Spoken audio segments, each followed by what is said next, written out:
নমস্কার, নিশাচরী কথা নতুন পর্বে আপনাকে স্বাগত।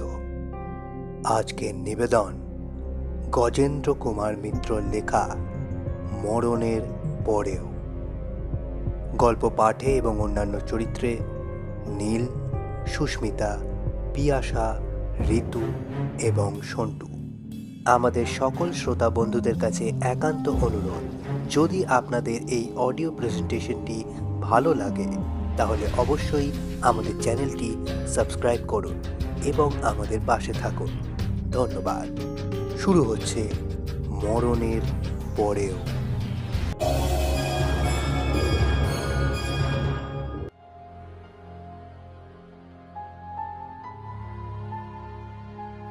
মৃত্যু পথযাত্রিনীকে কে আর কটু কথা বলতে চায়, তবু যে অমরেশের মুখ দিয়ে কথাগুলো বেরিয়ে গেল সে অনেক দুঃখেই। আজ 6 মাস শুয়ে আছে সুহাসিনী। কঠিন রোগ, কিন্তু তাতেও কি স্বভাবের এতটুকু পরিবর্তন হয়েছে? বিয়ের পর এই দীর্ঘ 8টা বছর অমরেশের কেটেছে যেন একটানা একটা দুঃস্বপ্নের মধ্যে দিয়ে। একটু বেশি বয়সেই বিয়ে করেছিল অমরেশ। সে বয়সে রোম্যান্সের লোভে মানুষ ততটা বিয়ে করে না, যতটা করে গৃহের শান্তি শৃঙ্খলা এবং একটু সেবার লোভে। তবু ফুলশয্যার রাত্রে নবরা বধূর সঙ্গে প্রথম পরিচয়। মন কিছু স্বপ্ন দেখেছিল বইকি, কিন্তু সে স্বপ্ন ভাঙতেও বেশি দেরি হয়নি। সামান্য 2-1 কথার পরই অপরিচয়ের অন্তরাল দূর হওয়া মাত্রই সুহাসিনী জানতে চেয়েছিল যে বিবাহের আগে অমরেশ কি পরিমাণ প্রেম করে বেরিয়েছিল আর কতগুলি মেয়ের সঙ্গে। সেই সূত্রপাত, কিন্তু শেষ নয়। প্রশ্নটার উত্তর পেয়ে সুহাসিনীর তৃপ্তি হয়নি, অর্থাৎ সংশয় যায়নি। অমরেশও ডাগর মেয়ে বিয়ে করেছিল। এই প্রশ্ন, এই সংশয় যে তার মনেও জাগতে পারে সে কথাটা কিন্তু সুহাসিনী একবারও ভাবেনি, যেন তা অসম্ভব।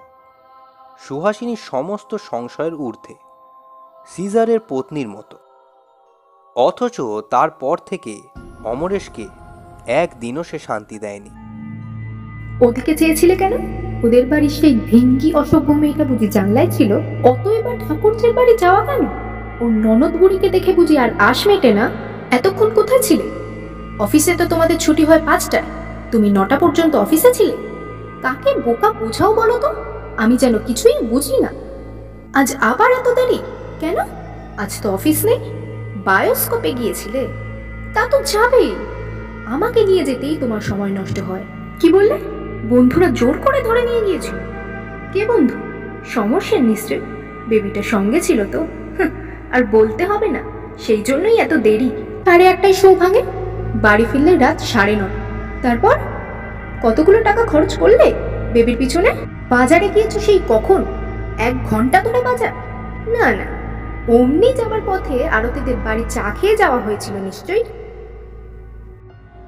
ইত্যাদি সহস্র প্রশ্নের মধ্যে কয়েকটি তুলে দেওয়া হলো, বেশি বলার প্রয়োজন নেই। তবে শুধু যদি প্রশ্ন হতো তো অত ভাববার ছিল না। 4 মাসের বেশি রাখবার উপায় নেই, যেমন করেই হোক তাকে তাড়াবে সুহাসিনী। তা কে জানে যুবতী আর কে জানে প্রৌঢ়া। ঘরের জানলা খোলা প্রায় বন্ধ করতে হয়েছিল, সুখের চেয়ে স্বাস্থ্যই ভালো এই ভেবে। আর প্রতিবাদ করা বৃথা। মান অভিমান, কান্নাকাটি, উপবাস, এসব অস্ত্র সুহাসিনী তুনে যেন জোগানো। সুতরাং সব আশাই অমরেশ বিসর্জন দিয়েছিল। অশান্তির ভয়ে তার মানসিক অবস্থা এমন হয়েছিল যে বাস করবার মতো একটা কুয়া পেলেও সে বেঁচে যেত।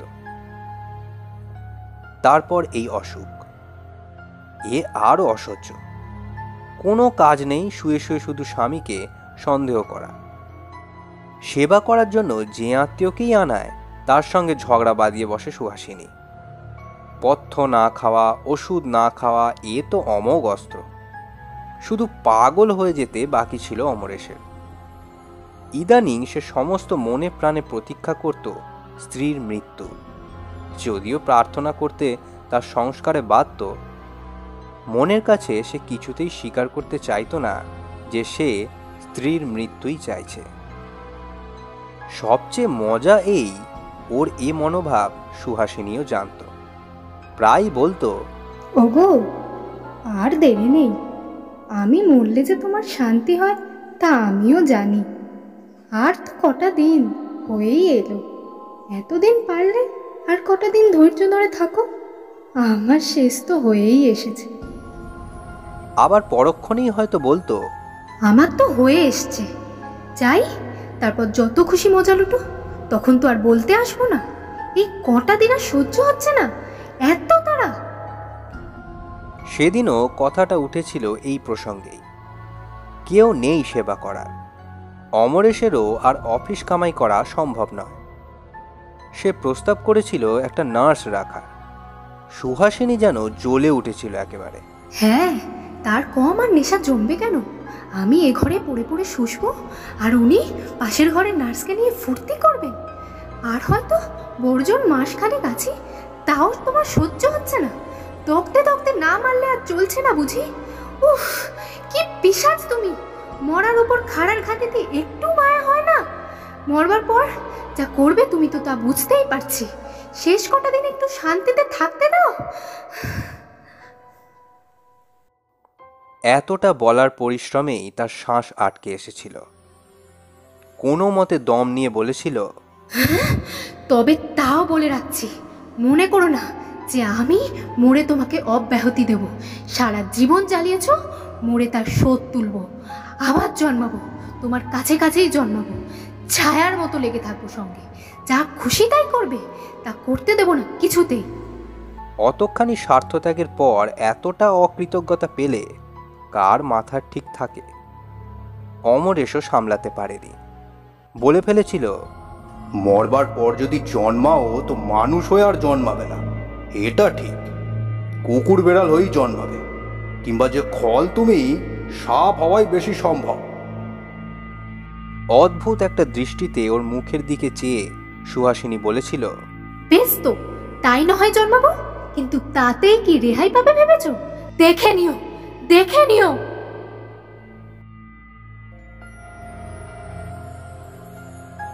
কিন্তু এসব তো কথার কথা, মনে করে রাখবারও কথা নয়। কেউ মনে রাখেও নি। কথাটা বলার দিন আষ্টেকের মধ্যেই সুহাসিনীর মৃত্যু হয়েছিল।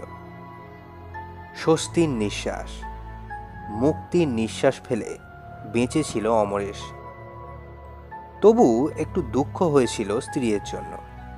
বেচারি, ওই কি অশান্তি কম পেল? চিরজীবন যে ঈর্ষার আগুন অমরেশকে ঘিরেছিল, তা কি ওকেও দগ্ধ করেনি? জীবনের শান্তি যে কেমন তা তো অনুভবই করতে পারল না কখনো। আর এই অসময়ে যে স্বামীকে সে একদণ্ড চোখের আড়ালে রেখে স্বস্তি পেত না, তাকেই চিরকালের মতো ত্যাগ করে চলে যেতে হলো। আত্মীয় স্বজন, বন্ধু বান্ধবরা প্রায় সঙ্গে সঙ্গেই আবার বিয়ের প্রস্তাবটা এনেছিলেন। সত্যি, এমন কিছু বয়স হয়নি। 40-41 বছরে আজকাল অনেকেই প্রথম বিয়ে করে। ঘরেও তো লোক চাই একটা। শুধু চাকর বাকরের ভরসায় সবকিছু এখন থেকে থাকা যায় না। বলতে গেলে সারা জীবনটাই তো পড়ে রইল। কিন্তু অমরেশ কারোর কোনো কথাই শোনেনি। বাবা, আবার অনেক কষ্টে রেহাই পেয়েছে সে। মুক্তির আনন্দে সে যেন পাগল হয়ে উঠেছে। শুধু যখন খুশি এবং যত খুশি বাইরে ঘোরা, আর যত রাত্রে ইচ্ছা বাড়ি ফেরার মধ্যে যে এত আনন্দ আছে কে জানত। একেবারেই যথেষ্ট শিক্ষা হয়ে গেছে তার, আর দরকার নেই। ধন্যবাদ। খাওয়া দাওয়া, তার জন্য হোটেল আছে। অসুখ বিসুখ, হাসপাতালের অভাব কি? না হয় পেভমেন্ট তো ঘোচায়নি। মরবার পরের কথা সে ভাবে না। যেখানে মরবে তারাই গন্ধ হবার ভয়ে যেমন করে হোক লাশ সরাবার ব্যবস্থা করবে। তবে এ তো প্রথম আনন্দের উন্মত্ততা। এ কেউ বিশ্বাস করেনি। শুধু এইটে বুঝেছিল যে আরও কিছুদিন অপেক্ষা করতে হবে। বছরখানেক পরে পুজোর সময় বেশি ছুটি নিয়ে রাজগিরে গেল অমরেশ। সেখানে ঠিক ওর পাশের বাংলোতে যিনি ভাড়া ছিলেন সেই শুভ্রাংশুবাবুর সঙ্গে হঠাৎ খুব ভাব জমে গেল। ওরা একসঙ্গে কুণ্ডে স্নান করতে যায়। অত ভোরে এবং অত রাত্রে আর কেউ যেতে চায় না। দুজনের রুচির সঙ্গে দুজনের মিল হওয়াতে ক্রমে অন্তরঙ্গতা বেড়ে গেল। শুভ্রাংশুবাবুর 24-25 বছরের ভগ্নীটির সঙ্গেও পরিচয় হতে যে বিলম্ব হলো না তা বলাই বাহুল্য। এবং সেই ভগ্নীটি রুচিরা তার নাম। শিগগিরই আবিষ্কার করল যে একটি বাচ্চা চাকরের ওপর অমরেশের গৃহস্থালির ভার। সে রান্না করে অখাদ্য, চা করে জলের মতো এবং কোনো কাজটাই ভালো করতে পারে না। ফলে প্রতিদিনই একটা দুটো ব্যঞ্জন ও বাংলো থেকে এ বাংলোতে এসে পৌঁছতে লাগলো। সকালে, দুপুরে, বিকেলে এবং সন্ধ্যায় চায়ের কাপ নিয়ে রুচিরা নিজেই আসত। একদিন দুদিন ছাড়া ও বাংলোতেই আহারের নিমন্ত্রণ হতে লাগলো। এবং কয়েকদিন পর থেকেই অমরেশ দেখল যে ওর ঘরকন্যা ও শয্যার বিশৃঙ্খলা ঘুচে গেছে। কে যেন ওর অনুপস্থিতিতে এসে তার মায়াহস্ত বুলিয়ে সব কিছু সুন্দর করে গুছিয়ে রেখে যায়। ঋষিরা একেই বোধহয় মহামায়ার ফাঁদ বলেছেন। অমরেশের অত তিক্ত অভিজ্ঞতা থাকতেও সে আবার রুচিরাকে নিয়ে গৃহস্থালি পাতবার কথাটা ভাবতে লাগলো। সুবিধাও হয়ে গেল খানিকটা। কথাটা ওপক্ষ থেকেই প্রথম উঠল। শুভ্রাংশু একদিন বলেই ফেলল কথাটা। এমন করে আর কতদিন চলবে অমরেশবাবু? আর একবার সংসার পাতুন। দেখুন, বলেন তো, আমার তো আপনাদেরই পাল্টি ঘর। রুচিরাও কিছু খারাপ মেয়ে নয়, লেখাপড়াও কিছু জানে, আর গৃহস্থালির কাজও, যেটা আপনার বেশি দরকার, সেটার সার্টিফিকেট ওকে বোধহয় আপনিই দিতে পারবেন। অমরেশ আর না বলতে পারল না। বলল, সে আপনি ভেবে দেখুন। আগে আপনার ভগ্নীর মত নিন। আমার মতো প্রৌঢ়কে, অবশ্যই একটা বাড়িও আছে কলকাতায়, মোটা মাইনের চাকরিও করি, তবু আমাকে ওর পছন্দ হবে কি? বিলক্ষণ, ও কি আর কচি খুকি নাকি? কথাটা রাত্রে কুণ্ড থেকে ফেরবার পথে হয়েছিল। অন্ধকার নির্জন রাস্তা তার মনে মোহ বিস্তার করেছিল রুচিরার চিন্তাকে ঘিরে। অমরেশ লঘু মনেই বাসায় ফিরল। ঘরে ফিরে দেখল শয্যাটি পরিপাটি করে সাজানো। কাপড় জামা গুছিয়ে কিছু বাক্সে, কিছু আলনায় তোলা হয়েছে। আলোটি পরিষ্কার ঝকঝক করছে। তৃপ্তি ও কৃতজ্ঞতায় মন ভরে গেল। তিক্ত অভিজ্ঞতার আশঙ্কা চলে গেল বহু দূরে। রাত্রে খাওয়ার আগে ও বাড়ি থেকে মাংস এবং মিষ্টান্ন এসে পৌঁছাতে আরও ভালো লাগলো। এমনি জীবনসঙ্গিনী তো মানুষের কাম্য। অমরেশও তো তাই চেয়েছিল। খেতে বসে সবে একগাল মাত্র রুটি মাংসের ঝোলে ডুবিয়ে মুখে পুড়েছে অমরেশ। তার স্বাদ ও গন্ধ সমস্ত অনুভূতিকে অধিকত লালায়িত করে তুলেছে মাত্র। এমন সময় অকস্মাৎ একটা প্রকাণ্ড বনো বেড়াল ওপাশে জানলা দিয়ে লাফিয়ে পড়ল, একেবারে মাংসের বাটিটার উপর। বাটিটা উল্টে মাংসও যেমন পড়ে গেল, আবার লাফিয়ে ফেরবার পথে মিষ্টির প্লেটটাও ভেঙে খান খান হয়ে গেল ওর পায়ের আঘাতে। হৈ হৈ করে উঠল চাকর রাজু, অমরেশ নিজেও। কিন্তু ততক্ষণে অনিষ্ট যা হবার তা হয়েই গেছে। চোখের নিমেষে যেন ঘটে গেল ঘটনাটা। রুচিরা আর তার বৌদিও ছুটে এলো ও বাড়ি থেকে। অমরেশের কোনো নিষেধ না শুনে ওরা নতুন করে খাবার এনে দিল। ব্যাপারটা তখনকার মতো মিটেই গেল। রাজু বলল, বাপরে, দেখেছেন বাবু, বিড়ালটা যেন বাঘের মতো, দেখলে ভয় করে। রুচিরা বলল, আজ কদিন দেখছি আমাদের বাড়ির আনাচে কানাচে ঘুরছে। অবশ্য আমাদের অনেক লোক থাকে বলে ঘরে ঢুকতে সাহস পাইনি। কি সাহস দেখেছেন? পাত থেকে খেতে চায়। বেড়ালের এমন সাহস তো কখনো দেখিনি। রাত্রে শুয়ে কথাটা ভাবতে ভাবতেই অমরেশ ঘুমিয়ে পড়েছে। হঠাৎ কি একটা শব্দে ওর ঘুম ভেঙে গেল। কৃষ্ণপক্ষের শেষ রাত্রির জ্যোৎস্না ঘরে এসে পড়েছে। তার অস্পষ্ট আলোতে অমরেশ দেখল সেই বেড়ালটা ওর বিছানায় এসে বসেছে এবং ওর দিকে চেয়ে গলায় অদ্ভুত একটা শব্দ করে গর্জন করছে।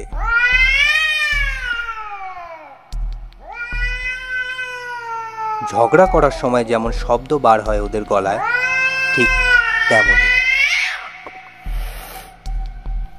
দৃশ্যটা এমনই অচিন্তিতপূর্ব এবং অবাস্তব যে দেখা মাত্র ভয়ে চিৎকার করে উঠল অমরেশ। সেই চিৎকারই বোধহয় ভয় পেয়ে বেড়ালটা পালালো। রাজু ঘুম থেকে লাফিয়ে উঠল, কি কি কি হয়েছে বাবু? কি হয়েছে? কি হয়েছে? কিন্তু সে উত্তর অমরেশকে আর দিতে হলো না। তার আগেই পাশের বাড়িতে নারী কণ্ঠের একটা আর্ত চিৎকার। এরা ছুটে গিয়ে শুনল সেই বেড়ালটাই ঘুমের মধ্যে রুচিরাকে আঁচড়ে দিয়ে গেছে। কোনো এক মৃত্যু পথযাত্রিনীর অদ্ভুত অন্তিম দৃষ্টি ভেসে উঠল অমরেশের মানসপটে। তবে তাও বলে রাখছি, মনে করো না যে আমি মরে তোমাকে অব্যাহতি দেব। আমার জন্ম তোমার কাছে কাছেই জন্ম, ছায়ার মতো লেগে থাকছে।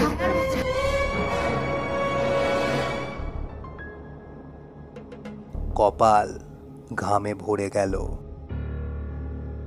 হাত দিয়ে সে ঘাম মুছতে গিয়ে দেখল হাত কাঁপছে থরথর করে।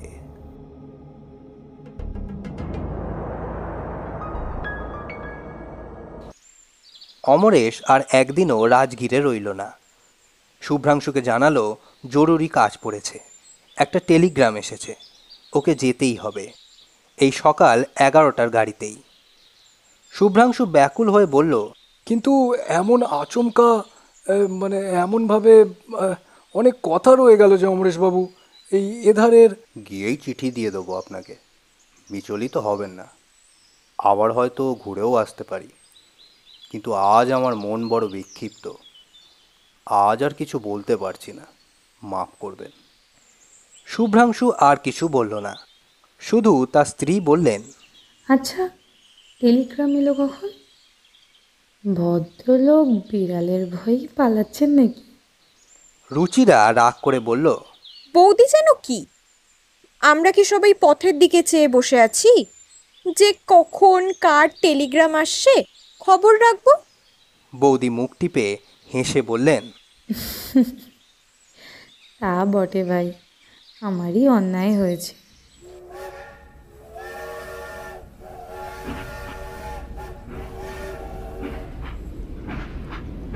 ট্রেন যায় একেবারে ওদের বাংলোর সামনে দিয়ে। অমরেশ খুব নিরুৎসাহ বিষণ্ণ মুখে রুমাল নাড়ল।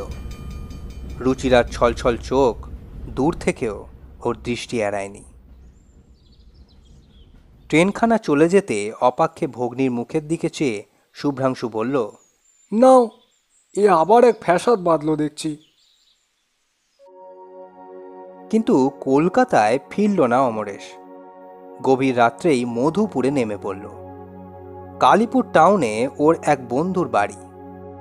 বহুবার অমরেশ এসে থেকে গেছে, মালি ওকে ভালো করেই চেনে, থাকবার অসুবিধা হবে না।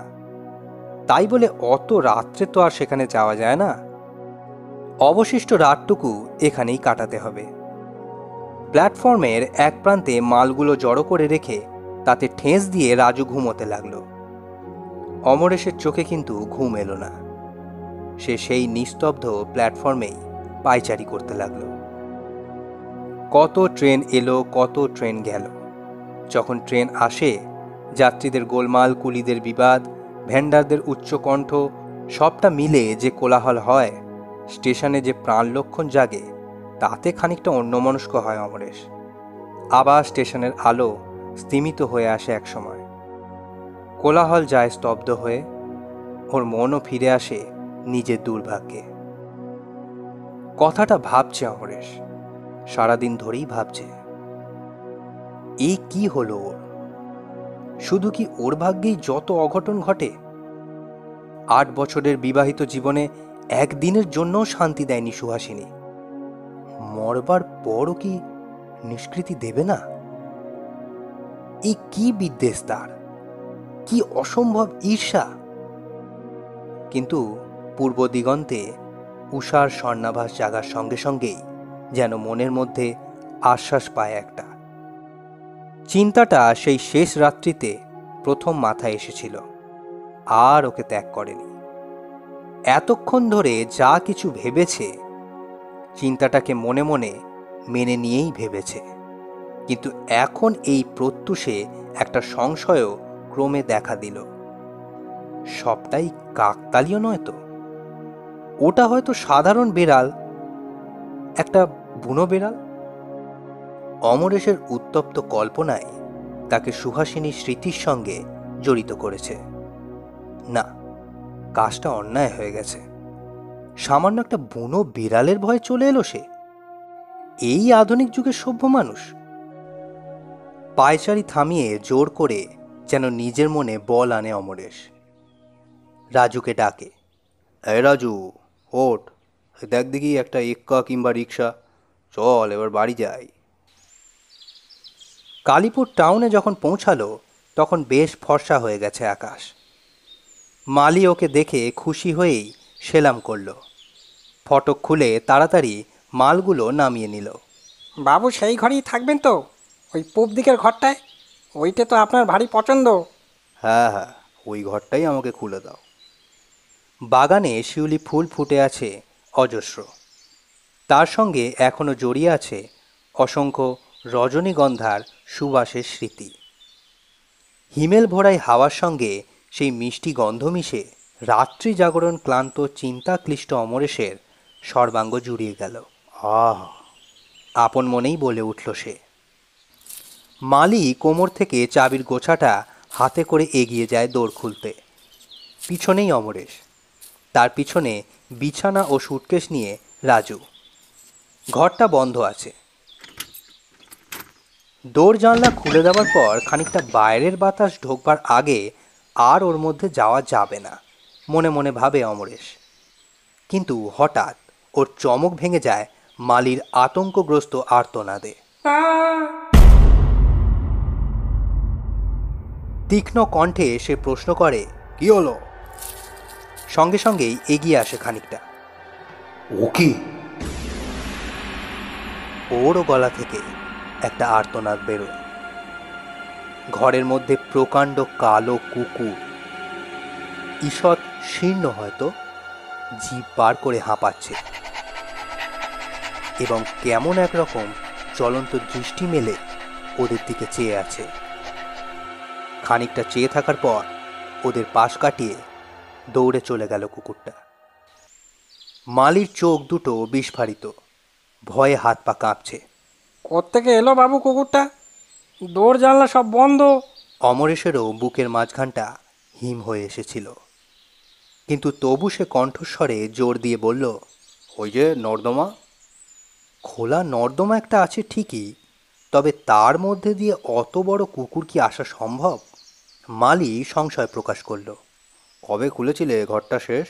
সেই সময় হয়তো ঢুকে বসেছিল। খুলেছিলুম, সে তো মাসখানেক আগে। তবে হ্যাঁ, পরশু দুখানা কাগজের দরকার হয়েছিল, তাই একবার খুলেছিল। ওই যে তাকের ওপর পুরনো খবরের কাগজগুলো আছে, সেই আপনি যখন ছিলেন সেই সময় থেকে কাগজগুলো পড়ে আছে ওখানে। কিন্তু সে তো 1 মিনিট বাবু।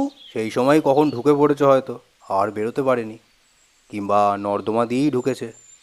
ঢোকে ওরা ওরকম করেই, বেরোতে পারে না। দুপুরে ক্লান্ত চোখ বুঝে আসে, তবু ভালো করে ঘুম হয় না। রুচিরার ছলছল দুটি চোখের স্মৃতি, আর তার সঙ্গে আলো আঁধারিতে একটা বুনো বেড়ালের প্রকাণ্ড রুষ্ট মুখ, সুহাসিনীর ঈর্ষাকুটিল ভ্রুভঙ্গি, সবটা যেন স্বপ্নের মধ্যেও তালগোল পাকায়। অবশেষে বিকালবেলা বাগানে বসে চা খেতে খেতে মন স্থির করে ফেলল অমরেশ। ভাগ্যের সঙ্গে লড়েই দেখবে সে তো কোনো পাপ করেনি কোনোদিন। তবে এ শাস্তি কেন তার? কেন সহ্য করবে সে এ পীড়ন? বিনা দোষে চরম কোনো দণ্ড নিশ্চয়ই বিধাতা তাকে দেবেন না। সে তখনই বসে শুভ্রাংশুকে একটা চিঠি লিখে দিল। যদি কোনো আপত্তি না থাকে এবং রুচিরার মত হয় তো এ বিবাহ সে সৌভাগ্য বলেই মনে করবে। আগামী অঘ্রাণেই তাহলে হতে পারবে শুভ কাজ। এখন এই কার্তিক মাসের কটা দিন অমরেশ মধুপুরে থাকবে। কলকাতার ঠিকানাও লিখে দিল সে। চিঠিখানা খামে এঁটে রাজুকে স্টেশনে পাঠিয়ে দিল ওখানের ডাকবাক্সে ফেলে দিয়ে আসতে। তারপর নিশ্চিন্ত হয়ে একখানা বিলিতি নোভেলে মন দিল। দিন তিনেক পরেই শুভ্রাংশুর চিঠি এলো। আপনার পত্র পেয়ে সত্যি খুশি হলাম, কিন্তু এধারে এক বিভ্রাট। রাজগীরে থাকা আর হলো না। কাল সন্ধেবেলা বেরিয়ে ফিরছি, হঠাৎ অন্ধকারে রুচিরা বোধহয় ঘুমন্ত একটা কুকুরের পায়ে পা দেয়। সে উঠেই ওকে কামড়ে দিয়েছে। এখানে তো একটিই মাত্র ডাক্তার, তিনি অবশ্য যা করবার সবই করেছেন, কিন্তু তবু মনে হয় কলকাতায় নিয়ে গিয়ে ইঞ্জেকশনগুলো সেরে ফেলাই ভালো, কারণ কুকুরটার আর কোনো হদিশ পাইনি। খ্যাপা কিনা কে জানে। মনে করছি কাল এখান থেকে বাসে গিয়ে 12 ডাউন ধরব। কলকাতায় গিয়ে দেখা হবে। আপনি কবে আসবেন? দৃষ্টি কঠিন হয়ে এলো অমরেশের। ভয় হচ্ছে ঠিকই, অজ্ঞাত একটা আতঙ্ক। মনে হচ্ছে যে তার এই দুর্ভাগ্যের সঙ্গে রুচিরাকে জড়ানো হয়তো ঠিক হচ্ছে না। বিনা দোষে তার যদি কোনো ক্ষতি হয়, সত্যি সত্যি। আবার সঙ্গে সঙ্গেই মনে হচ্ছে সেও তো বিনা দোষেই সইছে এত নির্যাতন। তবে সে কেন রুচিরার জন্য চিন্তা করবে? স্বার্থপরই হবে সে। এত দুঃখের পর এতখানি সৌভাগ্যের সুযোগ যদিও বা এসেছে হাতের কাছে এগিয়ে, কোনো মতেই তাকে ছাড়বে না সে। প্রাণপণ করেই লড়বে অদৃষ্টের সঙ্গে। প্রয়োজন হলে প্রাণ রাখবে তার এবং রুচিরা, দুজনেরই প্রাণ।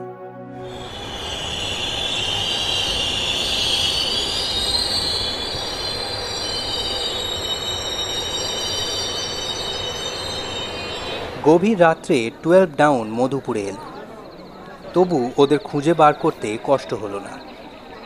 কোনো অজ্ঞাত কারণেই রুচিরার ঘুম ভেঙে গিয়েছিল এখানে এসে। মুখ বাড়িয়ে সে অন্ধকার মধুপুর শহরের দিকে চেয়েছিল। অমরেশ আসাতে বাকি সকলেও জেগে উঠল। বৌদি হেসে বললেন, এত রাত্রে স্টেশনে এসেছেন ঠাকুরজিকে দেখতে? কি বলে টান। অপ্রস্তুত হয়ে অমরেশ কতগুলি জবাবদিহি করতে গেল, ফলে আরও অপ্রস্তুত হতে হলো। রুচিরাও হয়ে উঠল লাল। তবে সকলেই যে খুশি হলো তাতে সন্দেহ নেই। শুভ্রাংশু বলল, উঠে পড়ুন না, একসঙ্গেই যাওয়া যাক।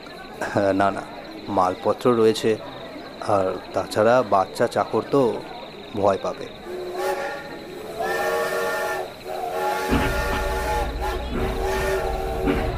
গাড়ি চলে গেল। ছাড়ার আগে ওর ভেতরেই এক ফাঁকে রুচিরা হাত বাড়িয়ে দিয়েছিল। অমরের সেই দুর্লভ হাতখানি নিজের হাতের মধ্যে ধরে চাপ দিয়েছে একটু। মনটা ভারী খুশি। শীষ দিতে দিতে ফিরল অমরেশ। রিক্সা থেকে নেমে মালিকে ডাকতেই সে দরজা খুলে দিল। সেই রাজুকে ডেকে দিল। বালতিতে জল রাখা ছিল। বেশ করে হাত পা ধুয়ে মুখে ঘাড়ে জল দিয়ে ঘরে এসে ঢুকলো অমরেশ। রাজু আবার ঘুমিয়ে পড়েছে। হাঁড়িকেন জ্বলছে মিটমিট করে, খুব কমানো, তাতে আলোর একটা আভাস মাত্র পাওয়া যায়। রাজুর জন্যই এ আলোটা সারা রাত জ্বলে। ওরও কেমন একটা ভয় হয়েছে। একেবারে অন্ধকার মেঝেতে শুতে ভরসা করে না। মাথা মুখ তোয়ালেতে মুছতে মুছতে বিছানায় এসে বসল অমরেশ। আর মাত্র ঘন্টা 2 রাত আছে। এখন শুলে ঘুম আস্তে আস্তেই ভোর হয়ে যাবে। শোবে না বই পড়বে? না, বই পড়বে।